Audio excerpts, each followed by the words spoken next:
요나 1장 12절부터 15절까지의 말씀, 제가 한 절, 여러분들이 한 절, 마지막 절 같이 읽겠습니다. 그가 대답하되 나를 들어 바다에 던지라. 그리하면 바다가 너희를 위하여 잔잔하리라. 너희가 이 큰 폭풍을 만난 것이 나 때문인 줄을 내가 아노라 하니라. 그러나 그 사람들이 있어 그래서 배를 지어오기를 바라다가 바다가 그들을 향하여 점점 더 분명하고 무리가 여호와께 부르짖어 이르되 여호와여 구하고 구하오니 이 사람의 생명 때문에 우리를 멸망시키지 마옵소서. 무죄한 피를 우리에게 돌리지 마옵소서. 주 여호와께서는 주의 뜻대로 행하심이니이다 하고 요나를 들어 바다에 던짐에 바다가 피노는 것이 곧 그친지라. 아멘. 저희가 지난 시간까지 출애굽기 말씀을 좀 나눴었죠.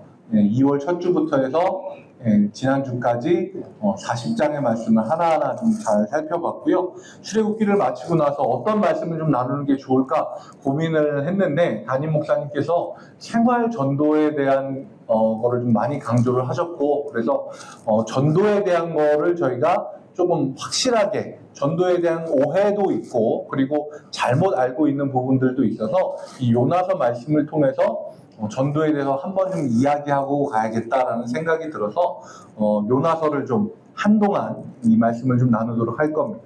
제가 이게 계획한 바로는 4주 정도 될 것 같고, 중간에 명절이 있어서 한번 좀 살짝 끊길 것 같긴 한데, 그 명절 끊길 때 끊길까봐 명절에 연합수요예배 때 설교를 제가 한다 그랬어요. 요거를 하려고. 그래서 명절에도 안 끊기게 요나서 계속 해보도록 하겠습니다.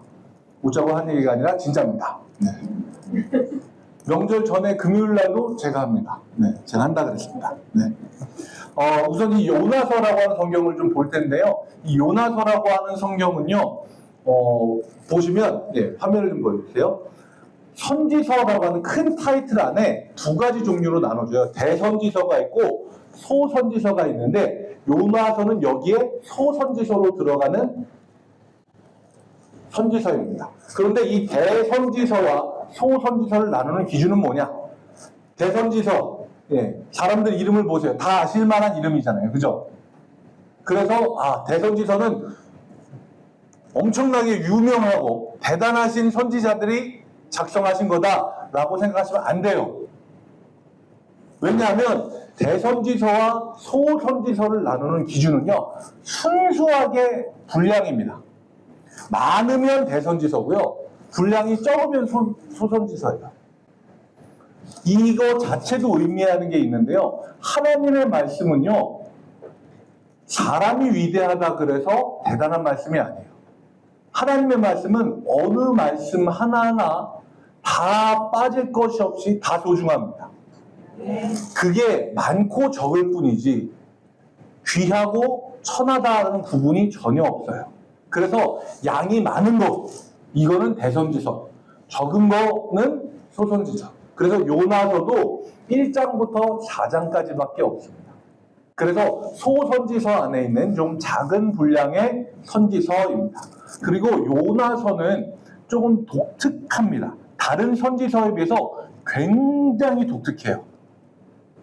왜 독특하냐면, 선지서들을 보면 여기에서 제일 중요한 얘기가 뭐냐면 이 선지자들이 전하는 하나님의 말씀, 그 내용이 제일 중요해요. 그래서 분량이 많기도 하고 적기도 하지만 그 안에 하나님이 선지자들의 입을 통해서 하게 하시는 말씀이 엄청 중요해요. 그런데 요나서는요, 여기에 요나가 전하는 하나님의 말씀의 분량이 진짜 작아요. 딱 한 절 나와요. 요나서 3장 4절 말씀이거든요. 딱 이 한 줄이에요. 40일이 지나면 니느웨가 무너지리라. 가 끝이에요. 진짜로 읽어보시면 이게 끝이에요. 요나라고 하는 선지자가 사람들에게 하나님의 말씀이다 하고 전한 건 이거 한 줄이 끝이에요. 1장부터 4장까지 다 살펴봐도 하나님의 말씀이라고 전해준 게 요거 한 줄이 끝이에요. 그러면 이 요나서는 어떻게 봐야 되냐? 이 요나라고 하는 선지자의 입을 통해서 전해지는 하나님의 말씀도 중요하지만 이 요나라고 하는 사람과 이 사람을 하나님이 어떻게 다루시는가라고 하는 이 상황을 통해서 보여주는 게 훨씬 더 중요한 성경입니다. 그래서 요나서는 다른 선지서랑 많이 달라요. 다른 선지서들은 상황에 대한 설명이 많이 없어요. 어느 날 갑자기 하나님의 말씀이 누구에게 임하니라 하고 바로 시작해요. 너 이스라엘아, 너희 나라에 멀지 않았다. 바로 시작을 합니다. 왜냐하면 그 사람의 입을 통해서 전해지는 하나님의 말씀이 중요하니까. 근데 여기는 그렇지가 않다는 거예요. 말씀은 딱 한 줄, 대신에 그 주변의 상황과 하나님이 어떻게 대하시는가가 중요한 겁니다. 자, 그리고 이 요나서라고 하는 성경은 성경을 좀 읽어보신 분들, 신앙생활에 연륜이 있으신 분들은 내용을 다 압니다. 하나님이 요나에게 이야기하실 때, 야, 니느웨 가서 하나님 말씀 전해. 근데 요나가 순종을 합니까? 안 해요. 도망갑니다. 그러다가 어떻게 돼요? 풍랑 만나고 바다로 던져지고 물고기에 삼켜졌다가 다시 가서 하나님 말씀을 전하고, 그 다음에 조금 더 기억하시는 분들은 이제 그 다음에 박넝쿨 정도 생각을 하시는 분들이 전부일 겁니다. 내용을 보면 너무너무 단순한데요. 여기서도 굉장히 독특한 부분이 있어요. 뭐냐면 이 선지자를 다루는 하나님의 태도예요. 하나님은요, 이스라엘에게 선지자를 통해서 이야기하실 때 엄청 타이트하고 강력하게 이야기하세요. 그래서 인간적인 눈으로 보면 야, 이거 선지자들한테 너무한 거 아닌가 싶을 정도로, 화면을 좀 보여주시면 저쪽에 있는 호세아라고 하는 선지자는요, 하나님이 호세아에게 이야기하십니다. 음란한 여자를 아내로 맞이해서 음란한 자식들을 낳으라. 이게 하나님 명령이에요. 일생에 한 번뿐인 결혼인데, 이게 성경이니까 이렇게 조금 완곡하게 해석을 해놓은 건데, 있는 그대로 해석을 하면요, 너는 창녀를 아내로 맞이해서 내 자녀가 아닌 자녀를 낳으라 라고 되어 있어요. 이게 하나님의 말씀인가 싶을 정도로 선지자들에게 굉장히 혹독하게 이야기하세요. 그리고 옆에 있는 이 에스겔이라고 하는 선지자는요, 하나님이 저는 이건 거의 고문에 가깝다고 생각을 하는데, 사람들 앞에 왼쪽으로 돌아 누워서 390일을 누워있고 오른쪽으로 누워서 40일을 누워있으라고 이야기하세요. 일어날 수나 있을까요? 1년이 넘게 누워있으면? 그리고 그 다음에 보이는 행동들이 정말 기이한 행동들을 보여요. 너의 머리털과 수염을 잘라서 3분의 1은 칼로 쳐서 날리고 3분의 1은 바람에 날려버리고 3분의 1은 불로 태워버려라. 그리고 사람들이 보는 앞에서 소떡을 가지고 밀가루에 떡을 해가지고 소떡에 불을 붙여서 그걸로 떡을 구워 먹어라. 이상한 얘기들만 하세요. 선지자들을 정말 혹독하게 다루시거든요. 이유는 하나예요. 이스라엘 백성들에게 충격적이더라도 하나님의 말씀을 전해주기 위해서요. 그런데 이 요나라고 하는 선지자는 하나님이 다루실 때 너무너무 부드럽게 다뤄주세요. 뭐 아시는 분은 아시겠지만 마지막 장에 보면 박넝쿨이 났다가 없어지거든요. 근데 그거 가지고 요나가 하나님이 너 어떻게 이 시원한 박넝쿨을 나한테 뺏어갈 수가 있어? 이렇게 얘기를 해요. 악에 맞춰서. 근데 하나님이 그랬어. 박넝쿨이 아까웠어. 이렇게 하시는 거예요. 다른 선지자들은 너무너무 혹독하게 다루시고 인간적인 눈으로 봤을 때는 불쌍할 정도로 다루시는데, 이 요나는 하나님이 너무 그냥 이게 불면 날아갈까 지면 꺼질까 해가지고 그냥 어떻게 할 줄 모르고 요나를 너무 예쁘게 다루시는 거예요. 그래서 이 요나라고 하는 선지서는 굉장히 독특합니다. 그리고 마지막으로 요나라고 하는 선지자 자체도 독특해요. 얘라고 하면 안 되는데. 네. 이 요나라고 하는 선지자가요, 다른 선지서들을 보면 여호와의 말씀이 누구누구에게 임하니라 그러면 거기에서 이제 조금 하나님 저 힘들어요 이렇게는 하는데 다 해요. 근데 요나는 하나님의 말씀이 임하자마자 고민하지 않습니다. 속된 표현을 쓸게요. 바로 토끼입니다. 네. 토끼처럼 빨리 뛰어간다는 얘기예요. 네, 오해하지 마세요. 정확하게 반대편으로 있는 힘을 다해서 도망가요. 그러니까 선지자로서도 좀 뭔가 이상해요. 얘라고 하면 안 되는데 자꾸 그러네. 네. 이 내적인 친밀감이 있어서 그래요. 네. 요나라고 하는 선지자 자체도 이상하고 상황도 이상한데 하나님이 다루시는 것도 이상해요. 근데 이걸 통해서 분명히 하나님이 보여주시고 알려주시는 게 있어요. 그게 요나서입니다. 같이 좀 요나서를 볼 텐데 1절 말씀 먼저 볼게요. 여호와의 말씀이 아미떼의 아들 요나에게 임하니라 라고 되어 있는데, 아미떼라고 하는 사람의 이름의 그 속에는 에미트라고 해서 진리라고 하는 뜻이 그 이름 안에 포함되어 있어요. 그래서 진리의 아들 요나입니다. 그리고 요나라고 하는 사람의 이름의 뜻은요, 비둘기이고요. 비둘기가 상징하는 건 성경 안에 여러 가지가 나와요. 일반적으로 뭐 평화와 순수함, 하나님께 바치는 제물, 아름다움, 성령 이런 것들을 상징을 합니다. 이 정도만 머리에 두고 넘어가 볼게요. 그 다음에 진리의 아들인 이 요나에게 하나님의 말씀이 임했는데 메시지는 간단합니다. 2절 말씀이에요. 너는 일어나 저 큰 성은 니느웨로 가서 그것을 향하여 외치라. 그 악독이 내 앞에 상달되었음이니라 하시니라. 하나님의 말씀이 선지자들에게 임하고 지금 시대를 살아가는 하나님의 선지자라고 할 수 있는 하나님의 사람들한테 하나님의 말씀이 임하는 것들도 이때랑 비슷해요. 뭐냐면 하나님의 마음을 그 사람들에게 주시는 거예요. 그리고 그 선지자인 사람들이 처한 상황과 환경에서 그 사람들의 마음과 여러 가지 성향들을 있는 그대로 가지고 하나님의 일을 하게 하시는 거예요. 그래서 목사님들도 보면 다 다르시잖아요. 저희 담임 목사님 얼마나 부드러우세요. 이번 주 2부 예배 때는 살짝 안 부드러우셨는데 네. 얼마나 부드럽게 얘기를 잘하세요. 근데 저는 우락부락하게 얘기하잖아요. 네. 멀리서도 얼굴 잘 보이고요. 네.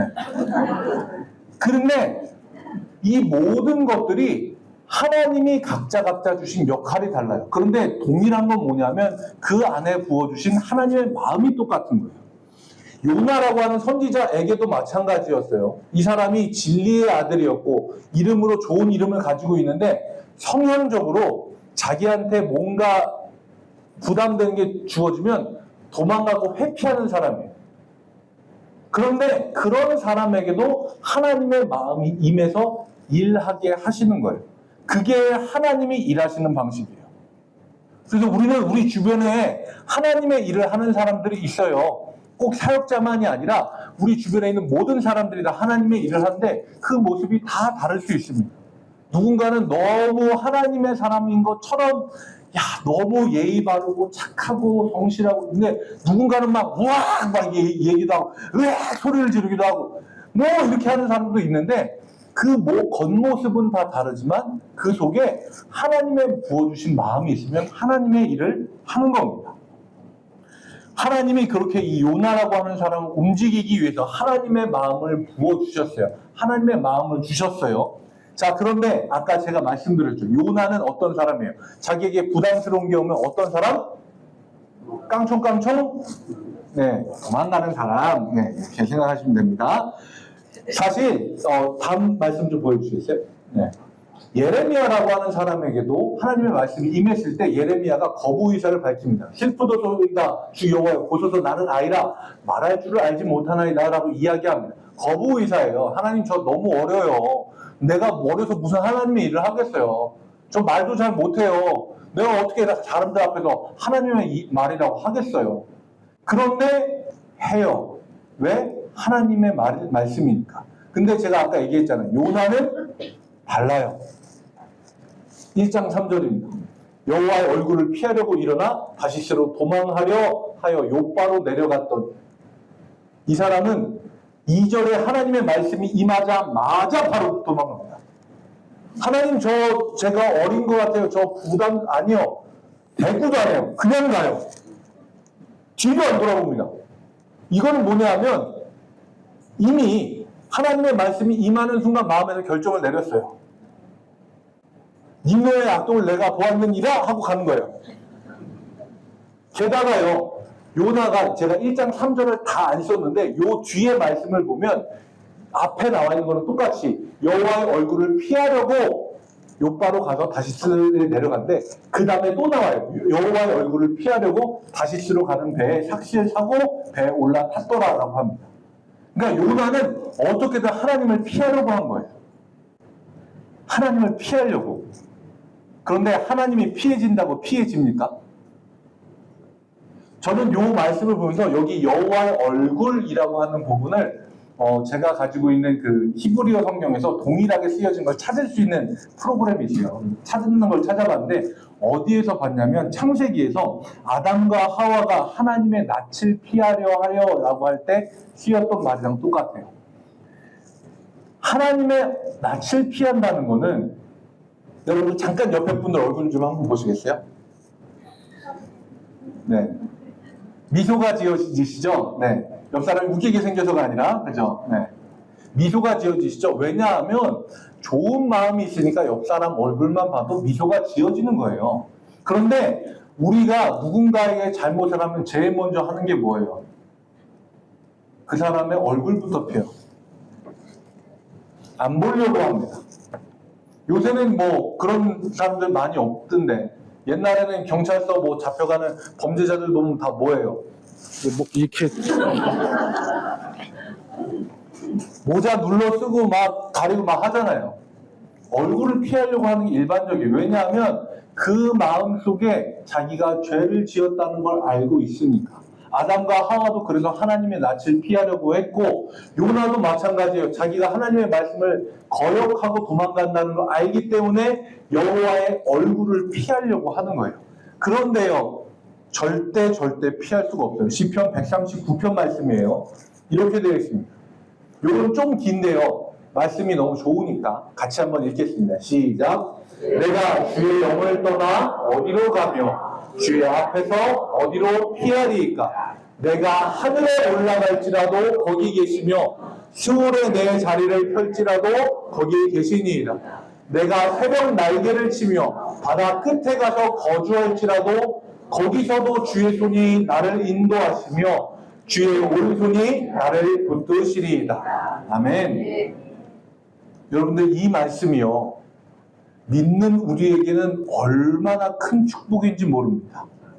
그런데 죄를 짓고 하나님의 낯을 피하려고 하는 사람들에게는 이 말씀이 세상 제일 무서운 말씀이에요. 어딜 가도 피할 수 없어요. 요나가 목적지로 삼은 다시스라고 하는 동네는 어딜까요? 지금은 이 지명 자체가 사라져서 없어졌어요. 그래서 사람들이 좀 잘 어디 있는지 추정을 해보고는 있지만 성경에 다시스가 또 나오는 데가 있거든요. 열왕기상 말씀이에요. 보면은요, 다시스에 대해서 이렇게 표현을 합니다.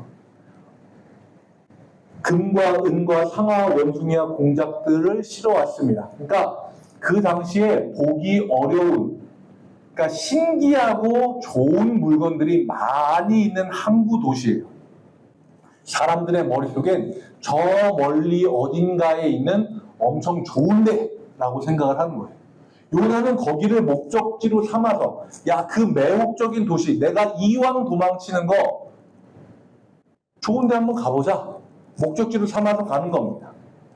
이왕 가는 거 내가 좋은 데로, 멋있는 데로 나의 시선을 잡아 끄는 곳, 환상적인 곳, 내가 좋은 구경을 할 수 있는데 그런 곳으로 한번 가보자 하는데 거기는 그렇지가 않아요.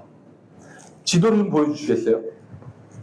보면 여기가 이제 이스라엘인데요. 니느웨는 요만큼 가면 돼요. 근데 다시스는요, 지금 추정한 데가 쫙이에요. 4,000km가 넘는 곳입니다. 그리고 저 도시가 지금은 이제 발음이 비슷해요. 스페인에 있는 타르테소스라고 하는 도시라고 추정을 하고 있어요. 다시스, 타르테소스 약간 비슷하잖아요, 발음이. 저 도시를 마음속에 꿈의 도시, 우리를 옛날 말로 이야기하면 아메리칸 드림을 가지고 저 도시로 가는 거예요. 야, 이제 내가 저기 가면 내 인생 좀 필 것 같아. 좋은 일이 있을 것 같아. 신기한 거 많이 보고. 야, 나 뭔가 좀 잘 풀릴 것 같아. 그런데요, 성경에서는 정확하게 반대로 이야기하고 있습니다. 제가 말씀을 하나 더 보여드릴게요. 요나서에 계속해서 나오는 말씀이에요. 1장에 나오는 이야기인데 곧바로 요나가 내려가고, 그 다음에 배 밑층으로 내려가고, 그 다음에 바다로 내려가고, 큰 물고기 뱃속으로 내려갑니다. 자기는 이게 상향길이라고 생각을 하는 거예요. 난 이 길로 나가면 잘 나간다. 이 길로 나가면 좋은 곳으로 갈 거야. 그런데 알고 보면 그 길은 하향길인 거예요. 점점 내려가는 거예요. 하나님의 낯을 피해서 갈 수 있는 곳은 하향길, 내리막길밖에 없습니다. 내리막이 좋은 때는요, 자전거 타고 내려갈 때밖에 없더라고요. 그때 외에는 별로 안 좋습니다. 찬송가도 있잖아요. 주를 앙모하는 자. 그렇죠. 네. 예. 근데 반대로 주께 순종하지 않는 자는 내려가는 거예요. 자꾸 내려가는 겁니다. 이제 하나님이 하나님의 얼굴을 피해서 배 밑까지 내려간 요나에게 물리적인 방법으로 하나님의 뜻을 전하기 시작을 해요. 4절 말씀에 보면 여호와께서 큰 바람을 바다 위에 내리시매라고 되어 있는데, 이게 그냥 뭐 이렇게 바다를 야 바람 받아라 이렇게 하고 이렇게 주신 게 아니라 해틸이라고 하는데, 이거는 그러니까 그 투수나 아니면 뭔가 돌팔매질을 하는 사람이 있는 힘을 다해서 집어 던지는 거예요.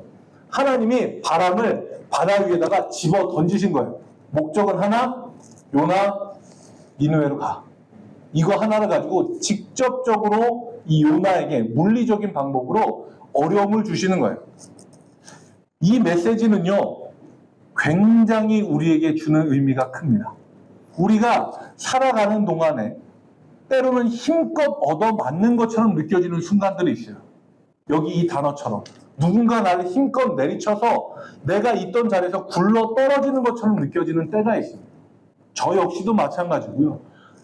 그런 경험 한번 안 해보신 분 없을 거예요. 그런데 그때 분명히 우리가 알아야 되는 건, 하나님이 그런 방법을 동원해서라도 우리에게 주시고자 하는 하나님의 뜻이 있다는 겁니다. 그거를 알아채는 게 은혜예요. 그리고 그 알아채는 방법은 우리가 생각하는 방법이 아닐 수도 있습니다. 왜냐하면요, 6절 말씀에 보면 배 선장이, 그리고 이 선장을 나타내는 단어가 있는데, 이게 유대인에게 쓰는 단어가 아니에요. 이방인이에요. 이방인인 선장이 요나에게 하는 이야기인데, 이렇게 이야기합니다. 자는 자여 어찌함이냐, 일어나서 내 하나님께 구하라. 혹시 하나님이 우리를 생각하사 망하지 아니하게 하시리라.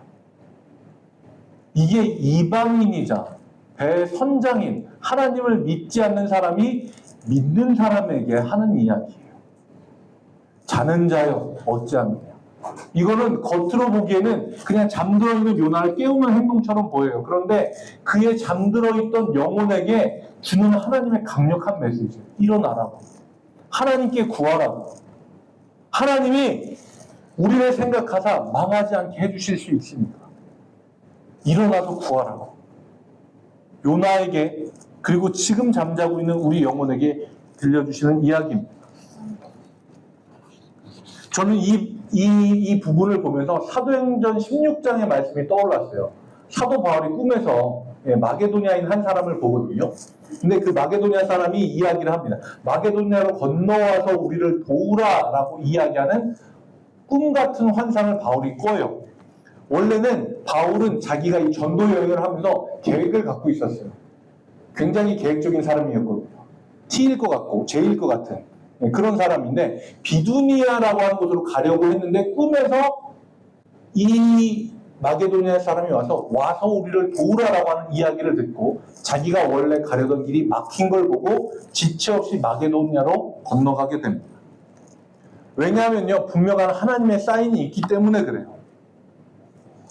망하는 인생이지만 혹시 하나님이 구해주실까 하는 간절한 마음으로 구하는 자들이 있으면 우리는 그곳에 가야 됩니다. 어떻게 누워서 잠을 청하며 있을 수 있고, 어떻게 계획을 세운 대로만 할 수 있어요. 계획보다 더 중요한 건 하나님이 귀하게 여기시는 한 생명입니다. 배에 있는 사람들은요, 이 일들이 왜 우리에게 일어난지 알아보기 위해서 제비를 뽑습니다. 그리고 누가 뽑혀요? 요나가 뽑습니다. 그리고 요나에게 사람들이 물어봐요. 8절 말씀에 이렇게 물어보고, 이 재앙이 누구 때문에 우리에게 임하였는가? 네가 말해봐라. 당신의 생각이 무엇이고 내가 어디서 왔으며 내 나라가 어디며 어느 민족에 속했는지 얘기해봐라. 갑자기 호구조사를 해요. 풍랑이 막 있는데. 호구조사를 하면서 이야기합니다. 그리고 이 질문이 너무너무 중요한 게요. 요나가 자기 스스로도 놓치고 있었던 자기의 정체성을 깨우는 질문. 요나의 답변이거든요. 9절 말씀이에요. 나는 히브리 사람이요 바다와 육지를 지으신 하늘의 하나님 여호와를 경외하는 자로다. 요나 스스로도 잊고 있었어요. 근데 저는 이 상황을 머릿속으로 그려보니까 너무 민망해요. 너무너무 민망해요. 자기 스스로 이야기하는 거잖아요. 이 멘트만 보면 멋있어요. 나는 히브리 사람이요 하늘과 바다를 지으신 여호와를 경외하는 사람입니다. 멋있어요. 그 멘트를 멋있는 장소에서 멋있게 자기 고백으로 하면 좋은데 요나의 상황이 어때요? 배 제일 밑바닥에서 인제 자다 일어나서 누가 눈금 잔뜩 껴 난 히브리 사람이요 하늘과 하나님을 경외하는 사람 이렇게 얘기하는 거예요.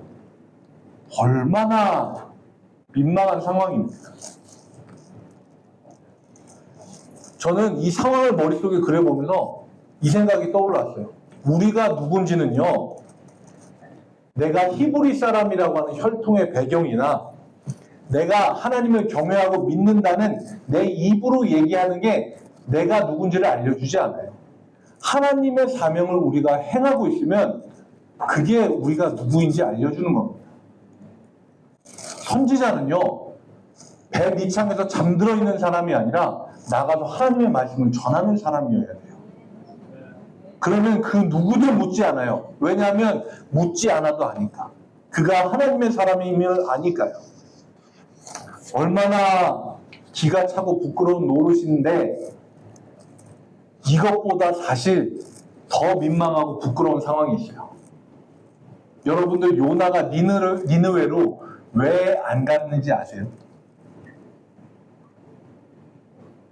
하나님의 말씀이 임했잖아요. 야, 니느웨로 가서 하나님의 말씀을 전해라. 근데 요나는 뒤도 안 돌아보고 도망갔어요. 이유가 있어요. 요나서 4장 2절이거든요. 보면 이렇게 얘기해요. 여호와여 내가 고국에 있을 때 이러하겠다고 말씀하지 아니하였습니까? 그러므로 내가 빨리 다시스로 도망하여 싸우니 이건 뭐냐면요. 하나님이 니느웨라고 하는 성을 멸망하지 않겠다고 결정하시고 멸망을 내리시지 않았어요. 그리고 나서 요나가 하는 이야기예요. 하나님 내가 이럴 줄 알았어요. 그래서 내가 다시스로 도망간 거예요 라고 얘기하는 거예요. 하나님은 하나님 앞에 회개하는 사람 받아주시는 분이잖아요. 내가 니느웨가 하나님 앞에 용서를 받고 하나님 앞에 재앙이 그 앞에서 떠나갈까봐 내가 안 하려고 그런 거예요. 니느웨가 망했으면 좋겠는 거예요. 요나는. 이유는 딴 데 있잖아요. 이 니느웨가 아수르라고 하는 나라의 동쪽에 있는 도시예요.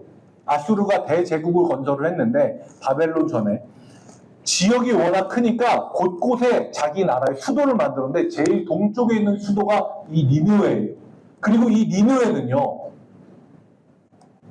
아수르라고 하는 나라에서 이 예루살렘에 가까우면서 굉장히 많은 압박과 조공을 요구하고 있는 상황이었어요. 우리로 치자면요 일제시대 때 하나님의 말씀이 선지자에게 임해서 야 너는 일본의 도쿄 뭐 규슈 뭐 어디 있는지 모르겠어요 뭐 홋카이도 뭐 어디든지 가서 일본 사람들 가서 하나님 말씀 전하고 그 사람들 망하지 않게 해라는 이야기인 거예요. 싫죠. 우리나라는 가위바위보도 일본한테 지면 안 되는데 요나는요 지금 아수르라고 하는 나라가 우리나라를 핍박하고 우리나라의 조공과 공무를 요구하고 우리나라에 있는 모든 것들을 다 뺏어가고 있는 원수 나라인데 그 나라의 수도에 가서 그 사람들을 회개시켜서 그 사람들을 하나님 백성으로 만들라는데 내가 그 말을 왜 들어야 돼요? 그러니까 내가 다시스로 도망갔죠. 근데요 요나의 이 이야기가 정말 민망한 이야기예요. 왜냐하면요 요나가 마주한 상황 이 다음에 1장 12절을 보면은요 요나가 이야기합니다. 이 상황이 나 때문에 일어났으니까 나를 들어서 바다에 던지라. 그러면 바다가 너희를 위하여 잔잔하리라. 대답이 나왔어요. 그 배에 타고 있던 사람들 다 죽게 생겼어요. 근데 요나가 이야기하면 나 하나 너희가 들어서 배에서 던지면 나 하나 너희가 그냥 바다에 희생시키면 너희는 다 살 거야. 그런데 이 사람들의 행동이 어때요? 13절이에요. 그러나 그 사람들이 힘써 노를 저어 배를 육지로 돌리고자 하다가 요나는요 그 배 사람들 뿐만 아니라 니느웨 사람들 몇만 명이 있더니 상관없이 생명에 대해서 조금도 귀하게 여기지 않았어요. 원수니까 다 죽어 없어졌으면 좋겠다. 하나님 앞에 벌 받아서 멸망했으면 좋겠다. 그게 요나의 생각이었어요. 그런데 그 생각을 가지고 있는 요나를 배에 있는 이방인, 뭐 히브리 사람도 있을 수 있겠죠. 그 사람들은 오히려 이 요나를 살리려고 요나가 나 하나 죽으면 너희들 다 살 수 있다 얘기하는데 이 사람들은 요나를 포기를 안 해요. 어떻게든 살려보려고. 있는 힘을 다해서 노를 가지고 배를 줘서 가보려고 하는 거예요. 마음을 놓고 보면 누가 전도자입니까? 누가 하나님의 마음을 품고 있는 사람이에요. 근데 이 사람들도 한계가 있죠. 바다가 그들을 향하여 더 흉흉함으로 능히 하지 못한다. 그래서 이 사람들도 결정을 내립니다. 요나를 배에서 바다로 던져야겠다. 그런데 끝까지 이 사람들은 자기 마음에 꺼려지는 거예요. 그래서 14절에 이렇게 이야기합니다. 이 사람의 생명 때문에 우리를 멸망시키지 마옵소서. 무지한 피를 우리에게 돌리지 마옵소서. 한 번도 믿어보지도 못한 기도 한 번 해본 적 없는 하나님한테 이 기도를 올리는 거예요. 저는요 여기까지 읽었을 때 얼굴이 막 화끈거리더라고요. 우리는 전도하기 전에 사람들에게 다가가서 하나님의 말씀을 전하기 전에 어떤 생각을 가지고 있을까? 하나님의 말씀을 받기에 합당한 사람이라고 하는 걸 우리가 마음속으로 미리 결정해 놓는 건 아닐까? 전도라고 하는 거는요, 전하고요, 인도하는 거예요. 내가 걷고 있는 길로 그 사람들을 끌어들여서 함께 걷도록 하는 거예요. 그 마음의 중심은요, 생명을 소중히 여기는 마음이 있어야 돼요. 세상에 그 어떤 생명도 무게가 덜하고 더하지 않습니다. 몸무게는 차이가 있을 수 있지만 생명의 무게는 똑같아요. 원수의 생명도 소중하고요. 이스라엘을 힘들게 하고 압제하는 니느웨 사람의 생명도 귀하고요. 공동체에 어려움을 주는 요나와 같은 사람의 생명도 하나님 보시기에 천하보다 귀한 생명입니다. 하나님의 마음, 생명을 귀하게 여기는 그 마음을 품는 여러분들이 되시길 축복합니다. 하나님의 마음, 예수님의 심장을 품고 그 한 생명을 귀하게 여기고 그들을 위하여 하나님을 전하고 우리가 걷고 있는 길에 그들을 기쁜 마음으로 초청할 수 있는 여러분들이 되시길 주님의 이름으로 축복합니다.